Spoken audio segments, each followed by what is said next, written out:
Hi, this is Christopher Walker with Closely Observed Teaching, and this is the latest instalment of my FutureLearn diaries. This week I'm going to tell you about the NHS Explained, how the health system in England really works.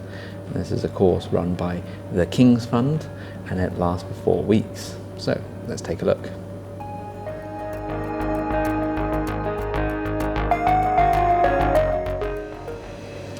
So, in terms of the course itself, there's a lot of content in there. There's a lot of content to cover the NHS, the National Health Service. So we learn all about how the NHS works and all the other kind of offshoots from the NHS that form the overall health service in England. Now it is just concerned with England, it's not so concerned with other parts of the UK, because since devolution a lot of the health services have become devolved, so Scotland runs a slightly different operation with different rule sets. The last week also looked at some of the consequences for the NHS of Brexit, whether there's a negotiated deal Brexit or a no deal Brexit. In either case it doesn't look very good for the NHS. It's certainly not going to be as good as was promised in the lead up to the 2016 referendum.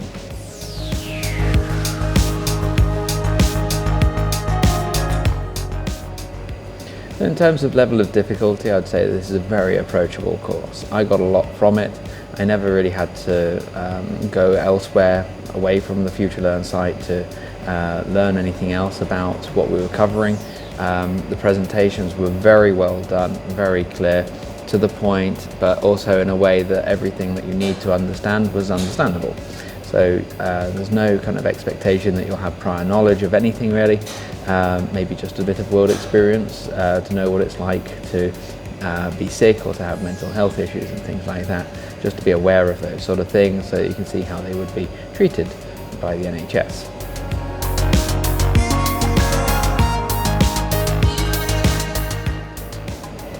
So 3 things that I learned. The first one was I got some figures really about how expensive different services are within the NHS. I had no idea, for example, that an emergency ride in an ambulance could cost as much as £200.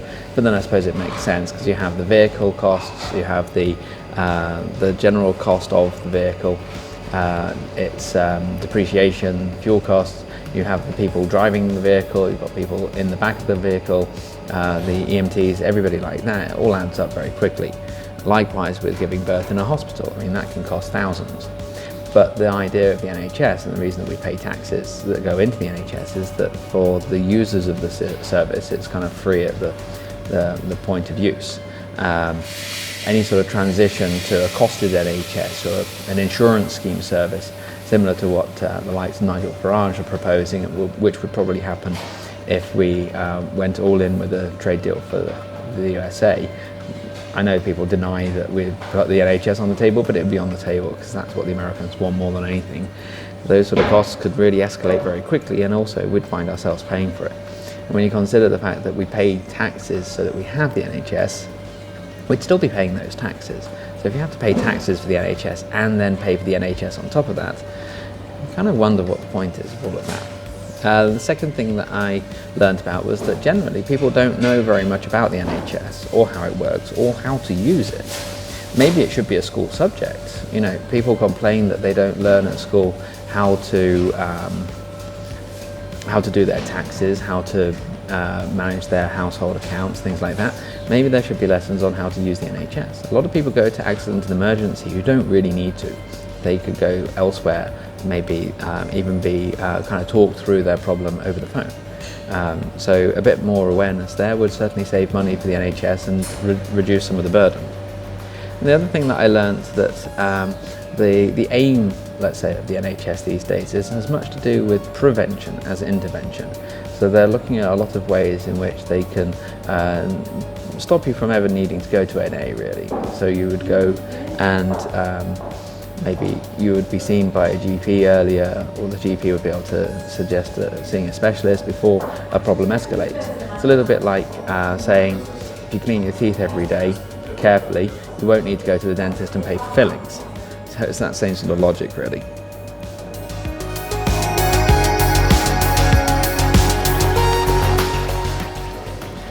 So for EFL teachers, is this course teachable? Well, Absolutely yes.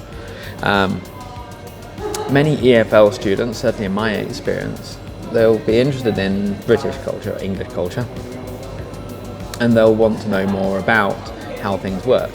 I also like doing comparative sort of things. My Polish students know quite a lot about how the Polish system works.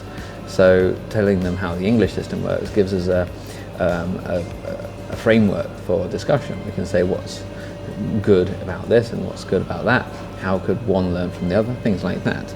But also a lot of my students have this idea of one day going to England. They want to go there to study, maybe even to live. So learning about how the NHS works could be really vital for them. So yeah, definitely, it's a very teachable course.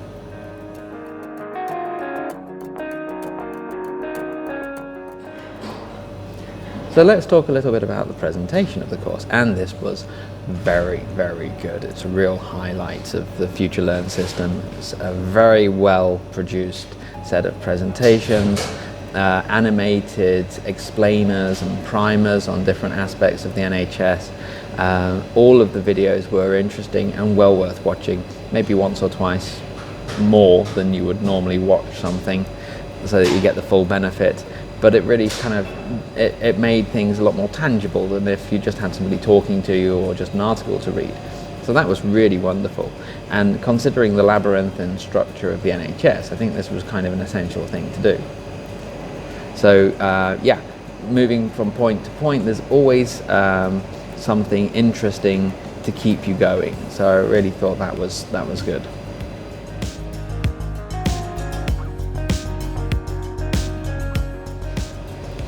So on to interactivity then, and let's see. Well, there were lots of discussion points. Every step finished with a discussion point, so there was lots for people to talk about, lots to go on, and the discussion boards were pretty active with intelligent and intelligible discussion points. A lot of interactivity on that side. The way that the quizzes were used was pretty interesting as well, actually. If you're kind of like a test sort of teacher, you like to maybe test your students at the start of the lesson to see how they feel with the topic or how much they know already, and then you kind of go in and tell them, you know, or instruct them on the right things. Well, they use something like that here on this course. So instead of having a quiz to review your knowledge, they would do it to increase your interest in the knowledge that you're about to learn. So for example, coming back to that one about how much money things cost, they would tell you a situation and you'd have A, B or C. How much does it cost? You'd have to guess. And that kind of elicited or generated interest. And it was brilliant. And it's the sort of technique that we use in the classroom quite often. You know, like the mystery box. What's in the box? People want to know what's in the box. You open it, oh, it's air. They're going to talk about air. Woohoo! They did it here and it was very, very good.